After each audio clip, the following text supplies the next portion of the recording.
Did you guys see the Tesla bot video from last week? Well, we made a Tesla bot just like Tesla's, but ours was better. Kind of like when your parents call you downstairs using your full name and you know they found those special magazines under your bed. But this isn't that talk. This is a talk more about what happens when your Tesla's warranty. Other large ticket consumables have warranties for a reason to protect you. Well, sort of. It also helps sell cars so that you know if you buy something, you won't have to come out of pocket for repairs for a long time, which is a great selling point. But once that warranty is up, your coverage, and it's gone. it was a recent occurrence of a very special YouTuber that threw me at a car event. I won't say his name, but he reached out with a concern. Now, his car was only showing about 50 miles of range, a 2013 Model S 85, and now due to the age and mileage of the car, the battery warranty expired. So he did what any Tesla owner would do and brought it to Tesla for service. The car had a clean title, just really ugly headlights. I was given back a bill for $22,000 to fix the high voltage battery and get that range back. Now, the car is worth about $25,000 as it sits, so what do? Well, a lot of people said it's worth it because you're supporting the brand and it's a brand new battery, so you're basically getting a new car all over again. And that's cool, but what most normal people don't have is an extra $22,000 laying around to help support a multi-billion-dollar company, so this episode might not be for you. But you can keep watching to share on the social media platform of your choice.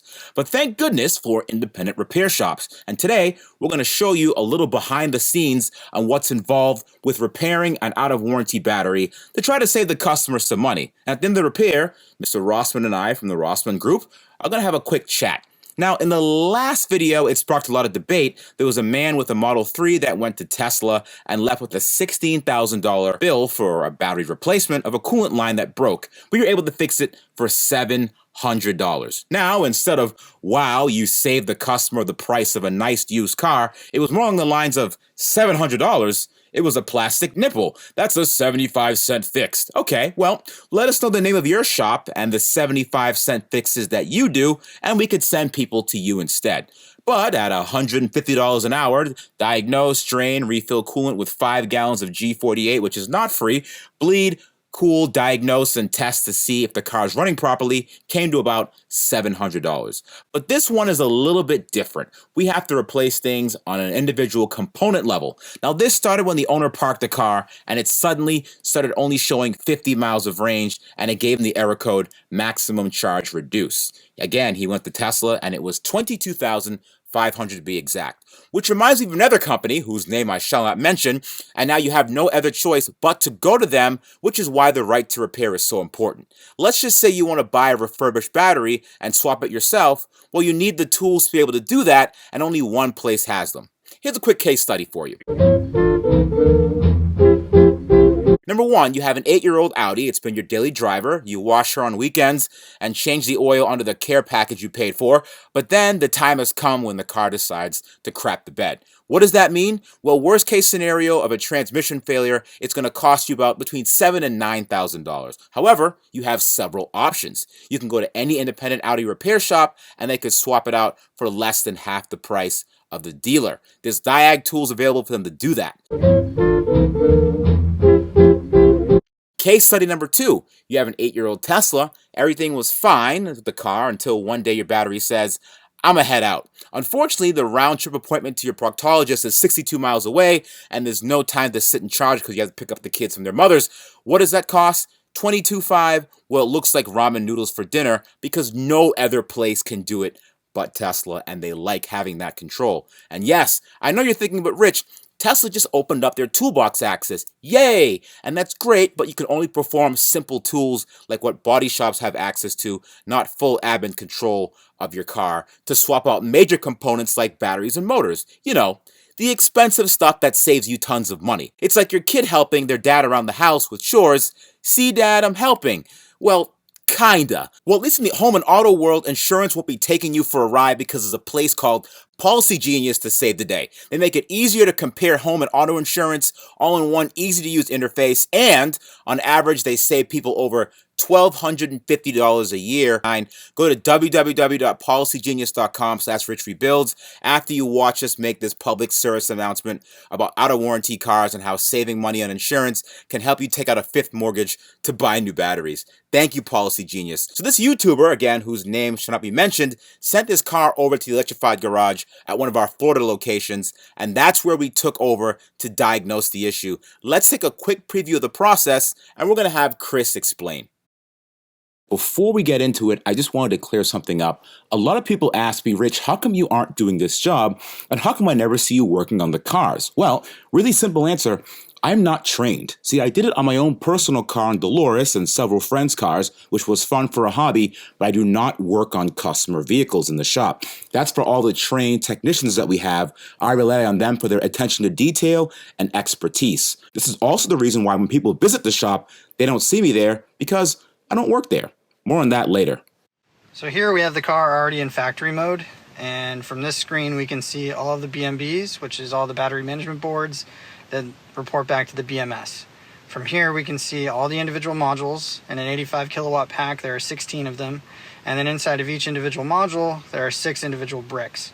So that's why you have 6 different voltage readings per module. Now if we look and check and see, each one of these is balancing itself out. Unfortunately, number 3 and number 1 have a couple of bricks that are significantly lower than the rest. And this is what is causing the fault, where it's saying that the charge capacity has been reduced because there's essentially an imbalance in the battery pack. So the first thing we're going to do is lower the battery out of the car, take it apart, and then we're going to go and check and see if it's just a simple voltage sensor issue or if it's actually indeed the brick itself and the module needs to be replaced. So the next thing we're going to do is get it on the lift, get it in the air, and show you how to take the battery out of the car. The most important thing before we put the car in the air and attempt to take the battery out of the car is to disable the high voltage system, which entails basically disconnecting the negative terminal on the battery and then disconnecting the fireman's loop.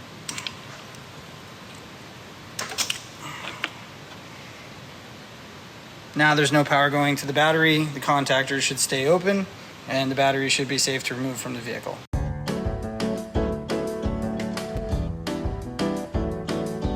Now that we got the car in the air, we have to go through and remove all of these bolts that go all the way down the middle of the car. Then we're going to put our battery tables underneath it and then take off all the bolts that go around the perimeter.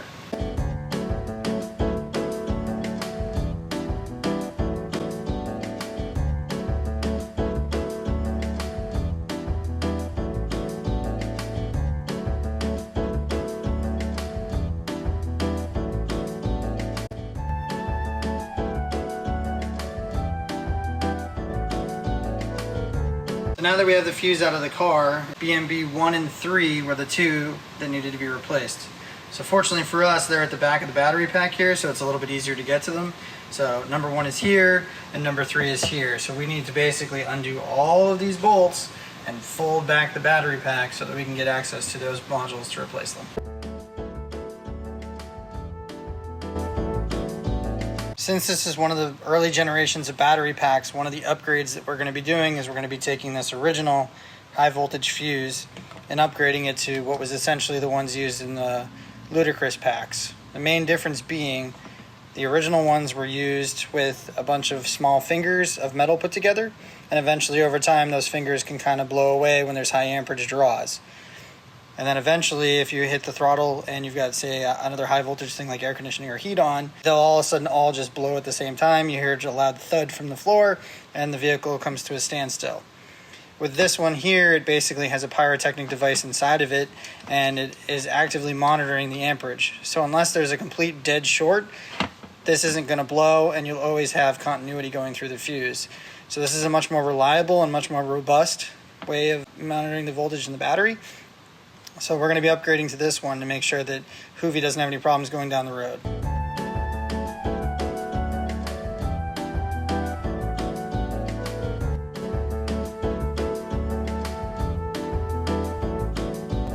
Okay, Travis again, Electrified Garage Ocala. Just leaving off where Chris left you off, which was Module 1, Module 3, which were extremely low and needed to be changed. This is post-operation. Everything was a success. This car has been driven 50 miles already. As you can see, the BMBs, BMS are all talking together, nice and happy. There's your highs and your lows. Everything is nominal. All right, this is Travis again, finishing it up with supercharging Hoovy's car and making sure that it's good to go. We're going to test drive it some more before we give it back. As you can see inside, everybody's happy and charging.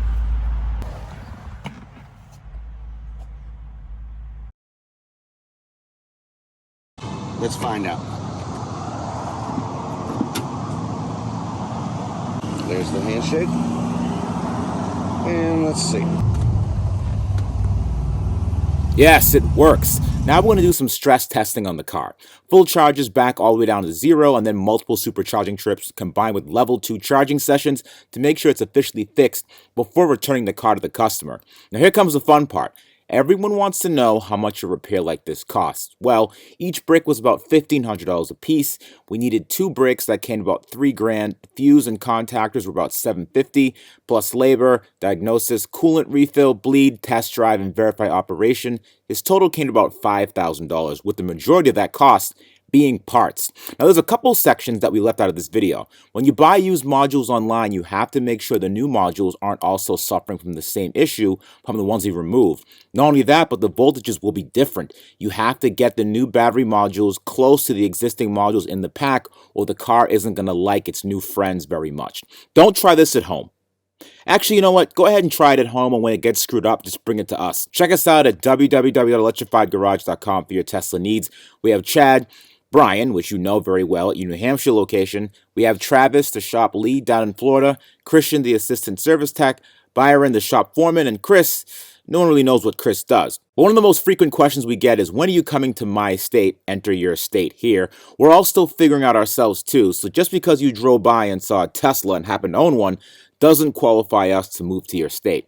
Because once you and the guy that you saw driving down the street get your car serviced, well, that's kind of it. We have to do a lot more market analysis, and we're still in the experimentation phases, but if all goes well, after more market research, we'll be able to move into new states. Our main target is California, but there's already competition there, and well, it's expensive there, so there's a lot to consider. We also have to have our ducks in a row before venturing out. But it's good to see you guys are excited about it. Now, as promised, here's a quick conversation between Mr. Rossman and I from the Rossman Group. He's fighting for right to repair like no one else, and we'll be meeting up next week to have a sit-down chat. But here's a link to his channel below, so make sure you check him out. Most people take for granted that we exist. They have no idea all the ridiculous crap that you and I have to go through in order to get parts or schematics or diagrams or access to anything to do our job. We did a focus group in Boston and a poll about 3 or 4 months ago at Beacon Research. 99% of these people think that I just have on my shelf a bunch of parts and diagrams that I just buy from Apple, and I just pick from this. And like, what am I even complaining about? They have no idea the lengths that we go through for any of this. So I want the repair shops to start educating their customers when, once they're at that point of being happy and they say, oh, thank you so much, you saved my life. Okay, by the way, here's how close you were to not getting a repair. So they're not going to change the 2 packs that are bad. They wanted to change the entire thing. The entire battery, yeah, for $22,000. And this is kind of one of the things that Apple will do with screens. Like, for instance, I understand that they want to replace. This is actually good that I have this right here. They want to replace the entire display assembly rather than just replace this glass LCD cell inside itself, because they see it as a cleaner repair. And I understand that they see it as a cleaner repair. But when a customer comes in who has a $500 computer from 2011, or that's probably worth $200 or $300 now, the choice to replace a $58 LCD cell, even if imperfect, makes more sense than replacing a $500 assembly on a device that is, 10 years old. But not only do they not offer that option to the customer, which is fine, I respect them not offering that option to the customer, they go to LG and Samsung and say, don't sell the screen to anybody else. We used to be able to buy the screens from LG brokers and Samsung brokers and Chime and AU Optronics brokers, and now they just all say, no, we're not able to get access to any of this stuff anymore. So you don't even have the option to offer that cheaper option to your customers. And I think what a lot of people miss out on is they think, simply because I wouldn't go to Rich, I want the entire battery. I don't care if my car's worth $10,000. I want to pay $22,000 to fix it. They don't understand that it's about choice. It's about you being able to give that option to somebody else. Even if they don't want that option today, they may want that option tomorrow when it comes to some other device that they have that breaks, that they can't afford to replace, or some other item where they don't care if it's 110% perfect. They're okay with it being 99% perfect. And the issue is that option being taken away from people, but more so that most people don't even know that it's that bad. If there's anything I learned from the Massachusetts focus group, which again, Massachusetts is one of the best education systems and highly educated populace in the country, is most of them really think, they just wonder, why are people like you or I even complaining about anything at all? They think that you just go to the Tesla factory and you just like a la carte picked out the little things that you want, and that you're just probably too lazy to do that, and that's why you make the videos you do. What do you think is a good way to raise awareness to people? Number one, that shops like us exist in the first place, because everyone automatically assumes when something breaks, if you have your phone or you have your car, if your car breaks, you have to bring it to the manufacturer. You have only one choice but to go to Tesla. If your phone breaks, if your Apple breaks, or anything like that, your Android phone breaks, you only have one choice but to go back to either Samsung or Verizon, where you got the phone from, or even Apple in some cases. How do we let people know that they have options for repair now? It's not about making your customers aware. It's about making people aware before they become your customer. If you post a repair video on YouTube, at the end of the day, the only people who are going to see that repair video are people that are already need a repair, that are already screwed. I think getting people to know that this is an issue before they need a repair is a big part of it. So you need to be a storyteller. Like your videos, I don't see you as a repair person or a mechanic. You're a storyteller, especially that video. I forget if it was like the July 4th or the one with the Tinder date or something. That was hysterical. Like I didn't watch. I don't give a crap about fixing cars. I don't watch videos on fixing cars. I watch your stuff because it's hysterical. So people are watching you because you're hysterical and you're a very good and compelling storyteller who just so happens to have a Tesla garage repair business. So even if they don't need a car repair, even if they're not looking into buying a car, they now know that this is an issue in this industry, even if they weren't interested in it. So you have a way of getting across to people who have no interest in cars, electric cars, or car repair, that this is a problem that needs to be addressed. And I try to kind of do something similar, which is get people involved in a story. I don't just want to do a video saying the manufacturer doesn't allow you to fix things, and I'd like to fix things, and this is something you should care about. I don't just like carry a sign down the street that says right to repair, right to repair. I try to create a compelling storyline. I talk about my business. I talk about all the other stuff I talk about. And I just so happen to be a person who fixes motherboards and sees this as an issue. So there's a lot of people that don't use Apple products, that don't need component level board repair right now, that wouldn't even have known to look for it, who are watching, who are now aware of it. So there needs to be more compelling storytelling out there to get people to realize that this is an issue before they actually need a repair. Because once they're at the point of you needing a repair, they go to the manufacturer, they get told you're screwed. Some wind up at your door or mine, but still the numbers show that a vast majority of people end up just saying screw it and throwing it out and buying a new one. If that wasn't the case, then they wouldn't continue to get away with it, and they wouldn't continue doing what they do. So I think we need to find more people who are good creative storytellers to get people involved and excited about this. Not because they're really excited about right to repair.